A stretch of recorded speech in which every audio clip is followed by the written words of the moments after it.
So as you all know, Rogan has now officially and fully hopped on the Trump train. One could even argue he's a conductor on said train. For the past however many years, he's always been anti-Trump.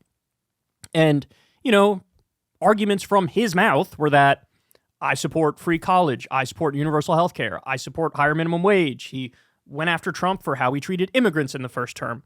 As you all know, Joe supported Bernie Sanders back in, was it 2016 or 2020? It had to be 2020, right? I think it was 2020. But either way, that's neither here nor there. This is who Rogan was, right? And then over time, slowly but surely, gone further and further right, surrounded himself with more right-wing people, has on people like Ben Shapiro semi-regularly, other conservative commentators semi-regularly, hangs out with edgy right-leaning comedians, hangs out with right-leaning UFC fighters, is buddies with Dana White, who's a dyed-in-the-wool Republican. So over time, he's gone further and further right.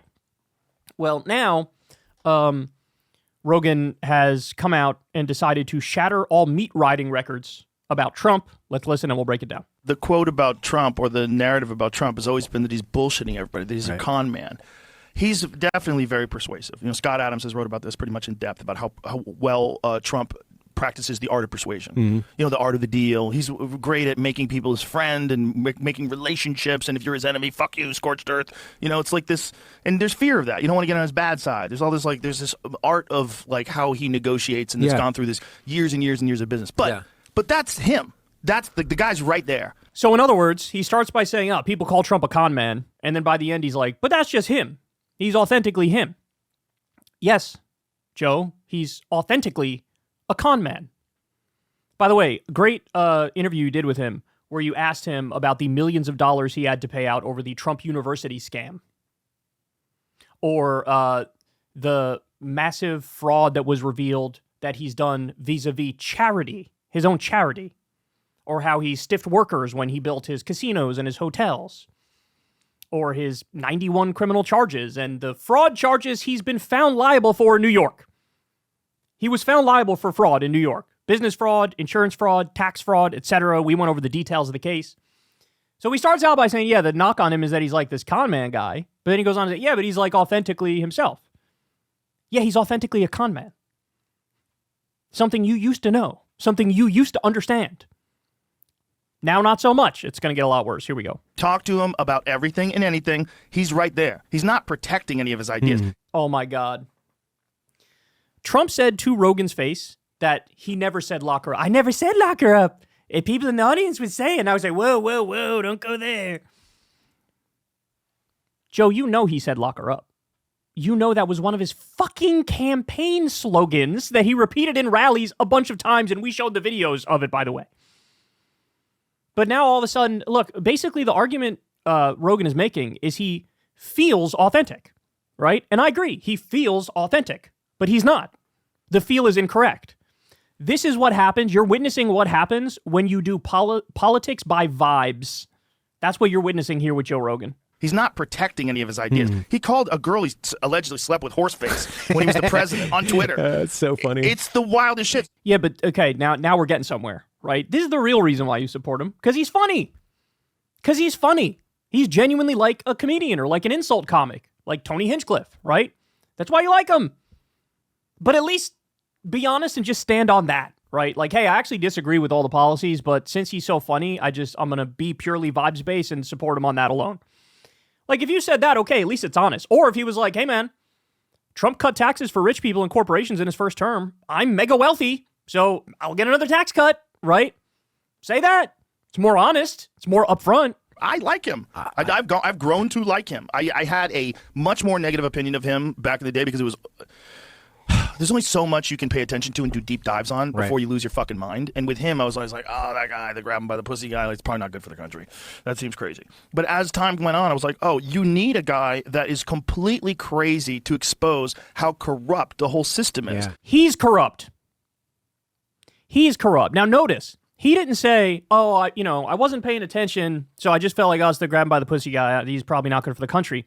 What he doesn't say is, oh, I actually stopped and did a really deep dive, found out what he did on all the policies, and then supported him. He didn't say that. And there's a reason he didn't say that. Because Joe Rogan knows if he were to do a deep and honest policy analysis of Trump, just the things he did, I'm not even saying the things he says he's going to do, just the things he actually did in 2016, he knows he would walk away feeling like, that a lot of this stuff is not good. A lot of this stuff is not good. And here you go again. The system is so corrupt, so we need some guy to like point out the absurdity of it. Yes, but this guy is just as corrupt as the system. He is part of the system. He's a billionaire, former president, now going to be president again. To call the system corrupt and not realize Donald Trump is also corrupt. He made $160 million from foreign countries while he was president last time. His son-in-law got $2 billion from Saudi Arabia. By the way, a Saudi government official, head of the Public Investment Fund, the PIF as they call it, he was at UFC with Trump the other night, hanging out with a super important Saudi government official.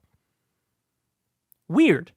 This is the country that was doing a genocide, and Trump vetoed a bill to stop arming them as they massacred Yemeni babies. So when you look at that, when I look at that, when you look at that, we go, wow, that's really fucking corrupt. That's really corrupt. When Rogan looks at that, what? Nothing? Are you calling out the corrupt system, but you got brazen corruption right in front of your face and you got nothing to say about it? Joe, you haven't heard that Miriam Adelson gave Trump $100 million in return for Trump allowing Israel to annex the entire West Bank, which would cause a cataclysmic disaster? That none of this occurs to you. I'm telling you, man, this is quite an admission. It's all vibes, vibes, vibes, vibes, vibes. That's what this is. A guy that is completely crazy to expose how corrupt the whole system is, and how they all collude together, and how they all say this. There's all these montages of clips of news organizations saying the same narrative outright over and over, verbatim, word by word. They're getting fed this by someone, some entity, they're somehow or another they're collaborating, and they're all choosing this very specific narrative, and they're running with it, and they're trying to destroy people with it. Yeah, I get it. You hate mainstream media. So do I. Welcome to the club. You know who else is collaborating and colluding? That's exactly what Trump and his whole team did when they tried to steal the last election illegally. They did a fake elector slate. They had a whole plot violating countless laws in the process, and you don't care about that? That doesn't matter? Because mainstream media is bad, and they collude. Therefore, I'm going to overlook all of Trump's corruption and collusion? I mean, it's embarrassing. Saw them do it with me. Yeah. I saw them do it with me during the COVID thing. And it was all motivated by the pharmaceutical drug companies and the profits. And they were terrified that someone's going to come along and somehow or another put a notch in this little thing that they've created. There you go. That's validation right there on the thing that everybody thought was true. After COVID, COVID broke his brain because he felt like I got treated unfairly by the media. They said I was taking an animal medication, and I wasn't. I was taking the human version of whatever it was, ivermectin or whatever the drug of the day was, hydroxychloroquine, ivermectin, whatever, all these things.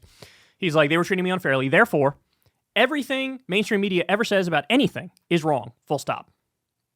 Okay, but why are you not critically analyzing Trump?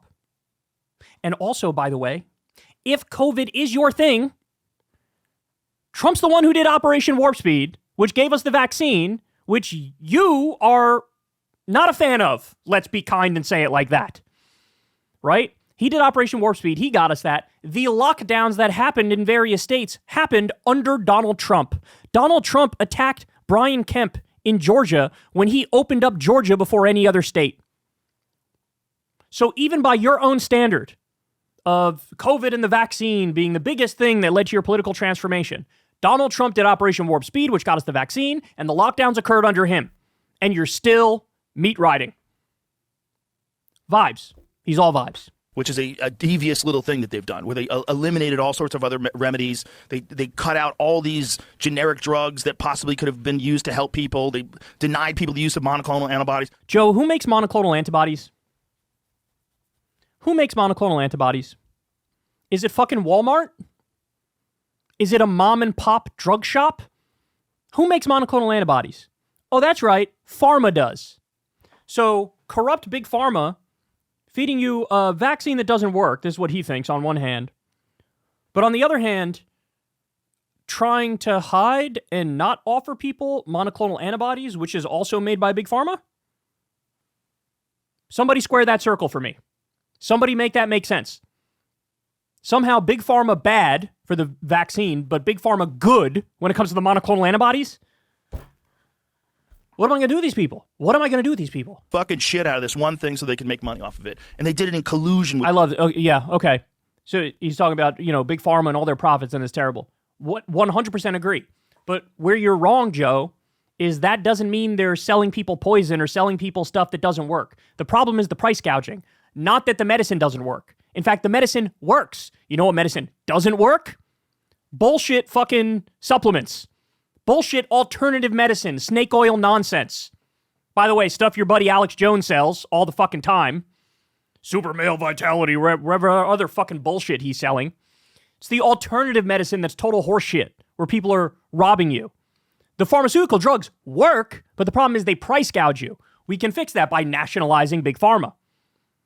By the way, Crystal asks RFK, do you support nationalizing Big Pharma? Because all this guy does is complain about Big Pharma. She's like, okay, should we nationalize it?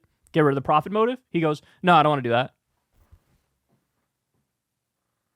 So what you want to do is bullshit people about the vaccine, something you know nothing about, and act like it doesn't work, and not do the thing that would actually solve the price gouging in Big Pharma, which is nationalize it. No one acted like a journalist. No one looked at the excess deaths. No one looked at the instances of myocarditis in young people. No one looked at any of that. COVID, and this was explained to Joe's face.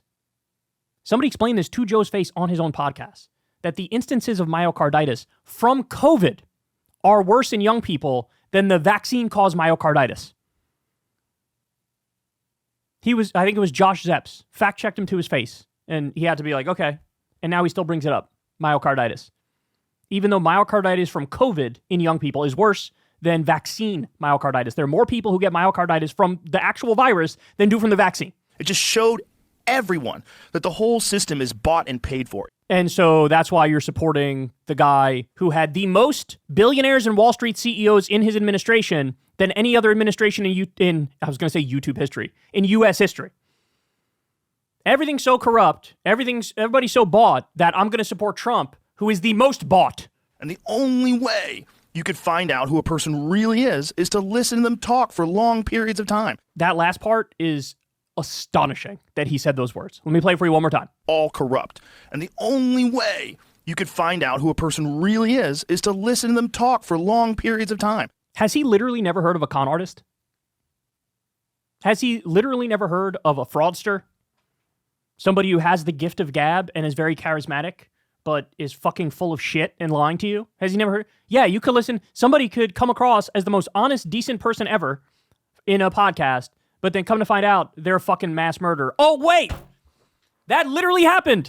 Joe had on the Innocence Project dude who brought on some dude who was supposed to be a criminal justice reformer who served time, but it was bullshit that he got locked up. And come to find out that guy like beheaded somebody and shoved their head in a freezer, and it happened after that person was on Rogan's podcast. So Joe, you would think maybe a little bit of humility when you pride yourself on your bullshit detector, but you sat across from a fucking murderer for 3 hours and let him sell you a story about how unfairly treated he was by the system. You would think that from that moment on, it's like, wow, maybe my judge of character is not as good as I thought it was. So maybe I'll, hold back on making claims like doing a podcast with somebody is the best way to really get to know them. Are you fucking kidding me? No, Joe, especially when dealing with politicians. You look at their record. You look at the shit they actually did. That's the best indicator of what they're going to do. So, nothing from Joe on the actual way to learn the most about Donald Trump or Kamala Harris or Hillary Clinton or anybody, any politician. Nothing on that from him. So if you actually look at Trump's record, wow, massively cut taxes for the rich and corporations. What a populist. Lost 200,000 manufacturing jobs when he ran on bringing back manufacturing jobs. Presided over a loss of 2.9 million jobs in total for his 4 years. Under him, 3 million people lost their health insurance. What part of this is something that's good, Joe, that's worthy of you supporting him? He filled the NLRB with union busters to screw over workers. His labor department stiffed 8 million people out of more overtime pay. He increased drone strikes over 400% and bombed Syria and bombed Somalia and ripped up the Iran agreement and tried to coup Venezuela. And like, you could actually just go to the record of the people and figure out what they're actually about. But no, you sat there across from one of the best bullshit artists of all time and fell for it. And now you're full vibes-based. Full vibes-based. So anyway, shattering meat riding records. And it's pretty pathetic to see. Hey, y'all, do me a favor and like and subscribe. It helps out big time in the algorithm. Click the bell as well for notifications when videos drop. And watch that video on screen right now. You know you want to.